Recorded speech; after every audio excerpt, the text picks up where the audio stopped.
नमस्कार दोस्तों, आर के स्टडी 94 यूट्यूब चैनल पर आप सभी का एक बार फिर से स्वागत है। दोस्तों, हम हिंदी व्याकरण में जो पिछले वीडियो पढ़े थे उनमें जो व्याकरण के हमने 3 अंग, सबसे जो पहला व्याकरण का जो पहला वीडियो पढ़ा था उसमें हमने व्याकरण के बारे में जानकारी पढ़ी थी कि व्याकरण की जो स्थिति है, उत्पत्ति है, वो कैसे निकल के आई। उसमें हमने पढ़ा था कि व्याकरण के मुख्य रूप से 3 अंग होते हैं। व्याकरण के कितने अंग होते? 3 अंग होते। 3 में सबसे पहला था वर्ण विचार, दूसरा था शब्द विचार और तीसरा कौन सा है? वाक्य विचार। कि व्याकरण के 3 अंग थे, एक था वर्ण विचार, दूसरा शब्द विचार और तीसरा वाक्य विचार। वर्ण विचार में हमने वर्ण की परिभाषा, इसके साथ में स्वर वर्ण एवं व्यंजन वर्ण, स्वर वर्ण एवं व्यंजन वर्ण और इन दोनों का जो वर्गीकरण है उनके बारे में अध्ययन कर लिया था एकदम विस्तार से। ठीक है। उसके बाद में शब्द विचार पढ़ा था, जिसमें हमने शब्द की परिभाषा और शब्द की परिभाषा के साथ में हमने शब्दों का वर्गीकरण पढ़ा था। पहला व्युत्पत्ति के आधार पर शब्द पढ़ा था हमने, जो 5 प्रकार के थे, जिसमें हमने तत्सम, तद्भव, देशज, विदेशज और मिश्रित संकर शब्दों के बारे में अध्ययन कर लिया था। व्युत्पत्ति और रचना के आधार पर शब्द 3 प्रकार के थे, यौगिक, रूढ़, यौगिक और योग रूढ़। रूढ़ शब्द, यौगिक शब्द और योग रूढ़, उनके बारे में भी अध्ययन कर लिया था, शब्द विचार में पढ़ लिया था। अर्थ के आधार पर शब्द 3 प्रकार के थे, वाचक शब्द, लक्षक शब्द और व्यंजक शब्द, उसके बारे में भी अध्ययन कर लिया था। रूप परिवर्तन के आधार पर शब्द 2 प्रकार के थे, जिसमें था विकारी शब्द और अविकारी या फिर अव्यय शब्द। अविकारी या फिर अव्यय शब्द। विकारी शब्द भी 4 प्रकार के थे, जिसमें संज्ञा, सर्वनाम, विशेषण और क्रिया। संज्ञा, सर्वनाम, विशेषण और क्रिया, इनका भी हमने विस्तार पूर्वक अध्ययन कर लिया था। अविकारी शब्दों में हमने क्रिया विशेषण, समुच्चय बोधक, संबंध बोधक और विस्मयादि बोधक, इनके भी जो 4 भेद थे, अव्यय शब्दों के 4 भेद थे, इनके बारे में भी विस्तार से अध्ययन कर लिया था। आज हम अध्ययन करने वाले हैं वाक्य विचार। ठीक है, वाक्य विचारों का।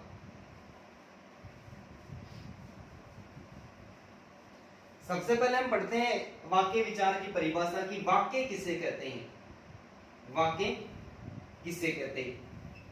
तो हमने जब वर्ण विचार पढ़ा था उस समय सबसे पहले ये पढ़ा था कि भाषा की सबसे छोटी ध्वनि या इकाई जो सार्थक हो, उसका कोई न कोई अर्थ निकल रहा हो। वर्णों की जो सार्थक है, भाषा की जो सार्थक ध्वनि होती है वो क्या कहलाती है? वर्ण कहलाती है। वर्णों का सार्थक और व्यवस्थित समूह क्या कहलाता है? शब्द कहलाता है। और शब्दों का, किनका? शब्दों का सार्थक एवं व्यवस्थित समूह है। सार्थक एवं व्यवस्थित समूह है वाक्य कहलाता है। वाक्य कहलाता है। शब्दों का सार्थक यानी शब्दों का ऐसा समूह है जिसका कोई न कोई अर्थ निकल रहा हो और अर्थ के साथ में वो व्यवस्थित भी हो, तो शब्दों का सार्थक और व्यवस्थित समूह क्या कहलाता है? वाक्य कहलाता है। वाक्य में यदि हम भाषा की बात करें तो भाषा में जो शब्द होते हैं, इन शब्दों के कर्म की, भाषा में शब्दों के कर्म की निश्चित व्यवस्था होती है। निश्चित व्यवस्था होती है। कैसी व्यवस्था होती है? कि वाक्य के अंदर जो कर्ता होता है, इस कर्ता को सबसे पहले स्थान दिया जाता है।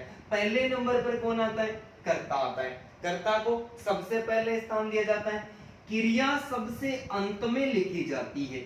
क्रिया कहां पर लिखी जाती है? सबसे अंत में लिखी जाती है। कर्ता को सबसे पहले स्थान दिया जाता है, क्रिया सबसे अंत में लिखी जाती है और बाकी अन्य शब्दों को, यानी कर्म और कर्म से जुड़े हुए जो शब्द होते हैं, इनको कर्ता और क्रिया दोनों के बीच में लिख दिया जाता है। कहां पर लिख दिया जाता है? कर्ता और क्रिया दोनों के बीच में लिख दिया जाता है। जैसे कपिल पुस्तक पढ़ता है। कपिल पुस्तक पढ़ता है। ये कपिल एक शब्द है, पुस्तक भी एक शब्द है और पढ़ता है एक शब्द है, सबको मिला लिया तो ये क्या बन गया, एक वाक्य बन गया कि शब्दों का सार्थक और व्यवस्थित समूह हो गया। कपिल पुस्तक पढ़ता है, ये शब्दों का सार्थक और व्यवस्थित समूह हो गया। तो शब्दों का सार्थक और व्यवस्थित समूह क्या कहलाता है, वाक्य कहलाता है। वाक्य में कर्ता को सबसे पहले स्थान दिया जाता है, ये कर्ता, ये कर्ता। क्रिया कहां पर है, ये क्रिया देखो सबसे अंत में लिखी जाती है, ये क्रिया। और अन्य शब्दों को जो कर्म और कर्म के साथ में अन्य शब्द जुड़े होते हैं उनको कहां पर लिख दिया जाता है, इनको वाक्य के बीच में लिख दिया जाता है। तो वाक्य में सबसे पहले स्थान किसको दिया जाता है, कर्ता को स्थान दिया जाता है। क्रिया कहां पर लिखी जाती है, क्रिया सबसे अंत में लिखी जाती है और बाकी अन्य शब्दों को कर्ता एवं क्रिया इन दोनों के बीच में स्थान दिया जाता है। ठीक है।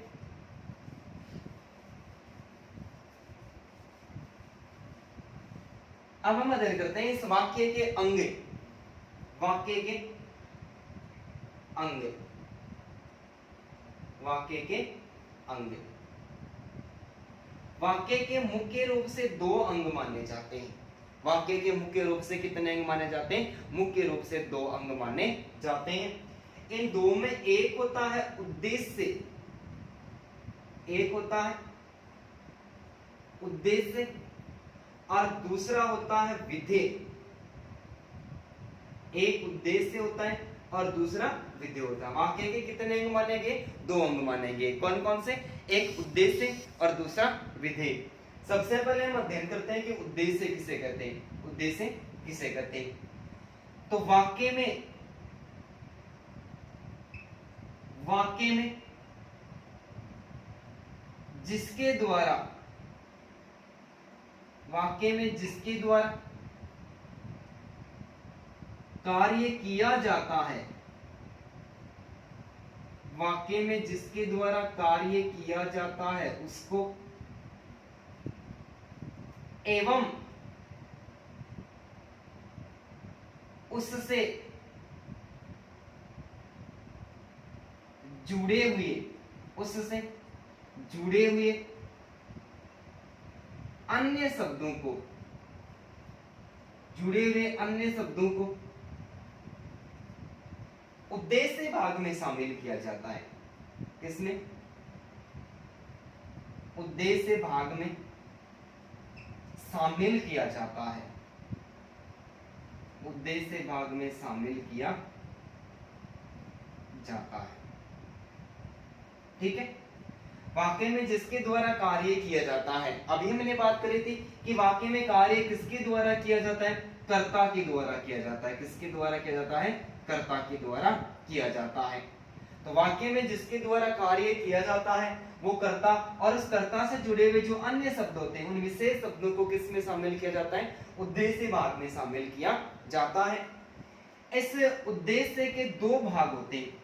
उद्देश्य के कितने भाग होते हैं, इस उद्देश्य के दो भाग होते हैं। एक होता है उद्देश्य और दूसरा होता है उद्देश्य का विस्तार। एक उद्देश्य और दूसरा होता है उद्देश्य का विस्तार। जो उद्देश्य होता है वो होता है वास्तविक कर्ता। उद्देश्य कौन होता है, वास्तविक कर्ता। और विधेय, जो उद्देश्य का विस्तार है वो कौन होता है, कर्ता से जुड़े हुए, कर्ता से जुड़े हुए अन्य विशेष शब्द। कर्ता से जुड़े हुए जो अन्य विशेष शब्द है उनको किस में शामिल किया जाता है, उन सबको उद्देश्य के विस्तार में शामिल किया जाता है। कि उद्देश्य के कितने भाग, दो भाग, एक उद्देश्य और दूसरा उद्देश्य का विस्तार। उद्देश्य कौन है, वास्तविक कर्ता है, और उद्देश्य का विस्तार कौन है, कर्ता से जुड़े हुए। जो वास्तविक कर्ता है, इस कर्ता से जुड़े हुए अन्य जो शब्द होते हैं जो केवल और केवल कर्ता के साथ प्रयुक्त होते हैं उनको किस में शामिल किया जाता है, उद्देश्य के विस्तार में शामिल किया जाता है। दूसरा है विधेय। वाक्य में जिसके द्वारा जिसके द्वारा कार्य संपन्न किया जाता है, जिसके द्वारा कार्य संपन्न किया जाता है, उसको एवं उससे जुड़े हुए, उससे जुड़े हुए अन्य विशेष शब्दों को, अन्य विशेष शब्दों को विधेय भाग में शामिल किया जाता है। विधेय भाग में शामिल किया जाता है, विधेय भाग में शामिल किया जाता है। ठीक है, तो वाक्य में जिसके द्वारा कार्य संपन्न किया जाता है, कार्य संपन्न किसके द्वारा किया जाता है? क्रिया के द्वारा कार्य पूरा होता है। तो वाक्य में जिसके द्वारा कार्य संपन्न किया जाता है उसको एवं उससे जुड़े हुए अन्य विशेष शब्दों को किस में शामिल किया जाता है? विधेय भाग में शामिल किया जाता है। और इस विधेय भाग के भी दो अन्य भाग माने जाते हैं, विधेय के दो भाग माने जाते हैं, जिसमें एक होता है विधेय और दूसरा होता है विधेय का विस्तार। विधेय का विस्तार, एक विधेय और दूसरा विधेय का विस्तार। विधेय में शामिल किया जाता है वास्तविक क्रिया को, वास्तविक क्रिया को, और विधेय के विस्तार में शामिल करेंगे क्रिया से जुड़े हुए, क्रिया से जुड़े हुए विशेष शब्दों को, क्रिया से जुड़े हुए विशेष शब्दों को। ठीक है, एक बार फिर से बात करते हैं, ध्यान से सुनना, आसानी के साथ में समझ में आ जाएगा। पटवार एलडीसी एग्जाम है, रिट वगैरह के एग्जाम है, उस एग्जाम में इनसे संबंधित बहुत सारे प्रश्न पहले पूछे भी गए और पूछे जाने की हर बार संभावना भी रहती है। वाक्य के दो अंग माने जाते हैं, एक होता उद्देश्य, एक होता विधेय। उद्देश्य किसे कहते हैं? वाक्य में जिसके द्वारा कार्य किया जाता है। वाक्य में कार्य किसके द्वारा किया जाता है? कर्ता के द्वारा। तो वाक्य में जिसके द्वारा कार्य किया जाता है उसको एवं उससे यानी कर्ता से जुड़े हुए अन्य शब्दों को किसमें शामिल करते हैं? उद्देश्य भाग में शामिल करते हैं। उद्देश्य के अन्य कितने भेद? दो उपभेद माने गए, दो भाग माने गए, एक उद्देश्य और दूसरा उद्देश्य का विस्तार। उद्देश्य कौन है? वास्तविक कर्ता, जिसके द्वारा कार्य शुरू किया जाता है। उद्देश्य का विस्तार, कर्ता से जुड़े हुए अन्य विशेष शब्द। विधेय, वाक्य में जिसके द्वारा कार्य संपन्न, पूरा करने का कार्य किसका? क्रिया का। किसका? क्रिया का। तो वाक्य में जिसके द्वारा कार्य संपन्न किया जाता है उसको यानी क्रिया को, और उससे यानी क्रिया से जुड़े हुए अन्य विशेष शब्दों को किस में शामिल किया जाता है? विधेय भाग में शामिल किया जाता है। किसमें? विधेय में। विधेय के कितने उपभेद यानी दो उपभेद या फिर दो भाग माने जाते हैं, एक विधेय और दूसरा विधेय का विस्तार। विधेय कौन है? वास्तविक क्रिया, और विधेय का विस्तार में किसको शामिल करेंगे? क्रिया से जुड़े हुए। किससे? क्रिया से जुड़े हुए। उस क्रिया से जुड़े हुए अन्य विशेष शब्दों को किस में शामिल किया जाता है? विधेय के विस्तार में शामिल किया जाता है। एक बार आप स्क्रीनशॉट ले, हम उदाहरण की बात करेंगे फिर।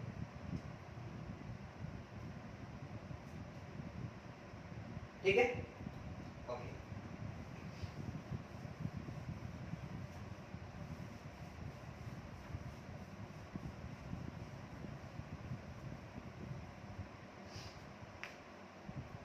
जैसे पहला वाक्य,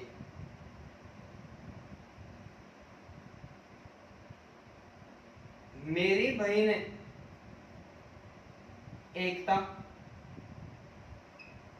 मेरी बहन एकता आजकल धार्मिक पुस्तकें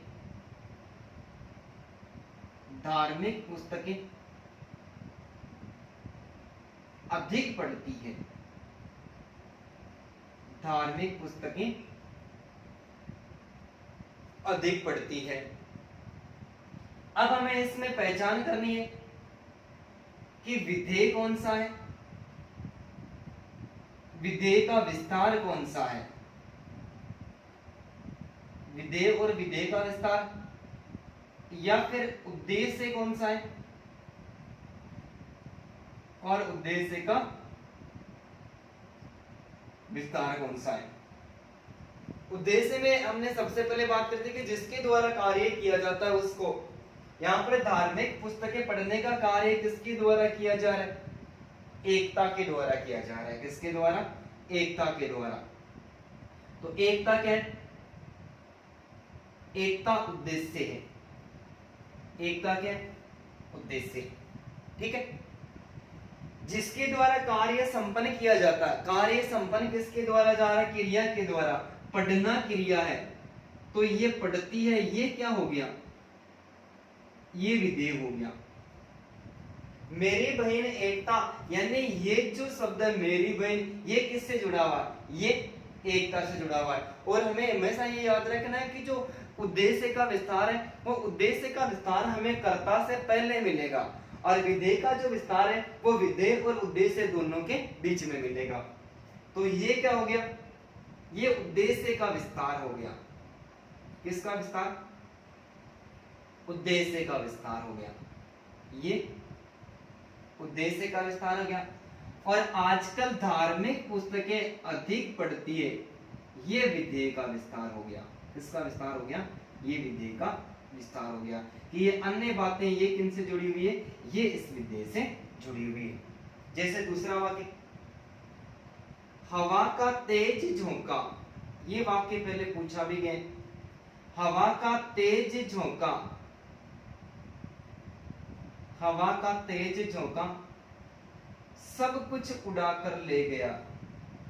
हवा का तेज झोंका सब कुछ उड़ाकर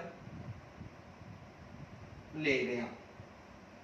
हवा का तेज झोंका सब कुछ उड़ाकर ले गया।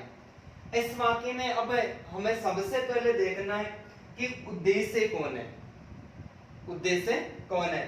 तो हवा का तेज झोंका एक ही स्थिति को प्रकट कर रहा है।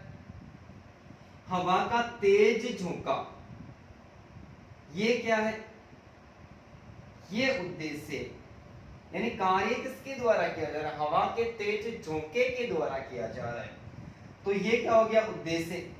उड़ाकर ले गया, उड़ाना भी क्रिया है, ले जाना भी क्रिया है, जाना भी क्या है, क्रिया है।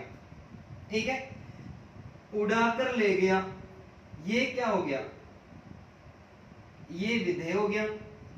और सब कुछ, ये विधेय का विस्तार हो गया। ये किसका, विधेय का विस्तार हो गया।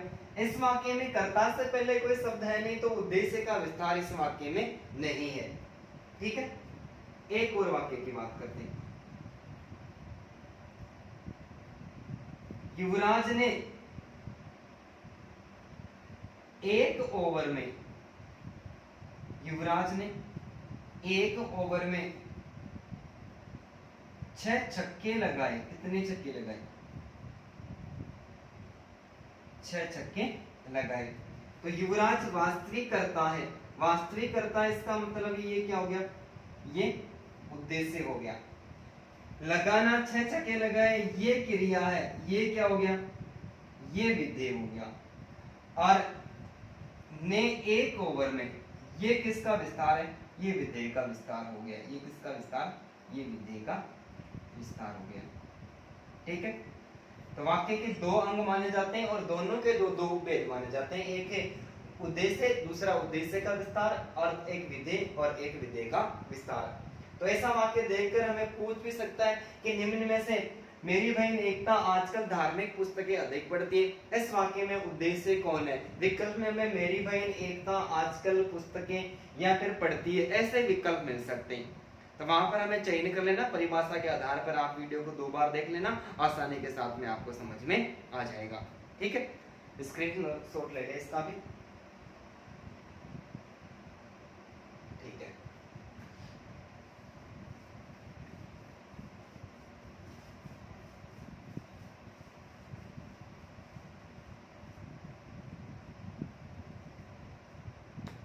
अब हम अध्ययन करते हैं वाक्यों का वर्गीकरण। वाक्यों का वर्गीकरण यानी वाक्यों को कितने भागों में बांटा गया है। तो वाक्यों का वर्गीकरण मुख्य रूप से 3 आधारों पर किया गया है। कितने आधारों पर किया गया है? 3 आधारों पर किया गया है। 3 में पहला है क्रिया के आधार पर। किसके आधार पर? क्रिया के आधार पर। क्रिया के आधार पर। दूसरा है रचना के आधार पर। रचना के आधार पर। और तीसरा जो वर्गीकरण है वो है अर्थ के आधार पर। वो है अर्थ के आधार पर। ठीक है, अर्थ के आधार पर। क्रिया के आधार पर जो वाक्य होते, क्रिया के आधार पर वाक्यों को वाच्य कहते हैं। क्या कहते हैं? क्रिया के आधार पर वाक्यों को वाच्य कहते हैं। और वाच्य मुख्य रूप से कितने प्रकार के होते हैं? 3 प्रकार के होते हैं। कितने प्रकार के? 3 प्रकार के। पहला कर्तृवाची। कर्तृवाची।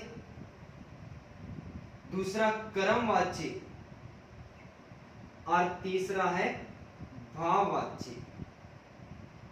क्रिया के आधार पर वाक्यों को वाच्य के नाम से पुकारते हैं और वाच्य 3 माने जाते हैं। एक कर्तृवाची, दूसरा कर्मवाची और तीसरा भाववाची।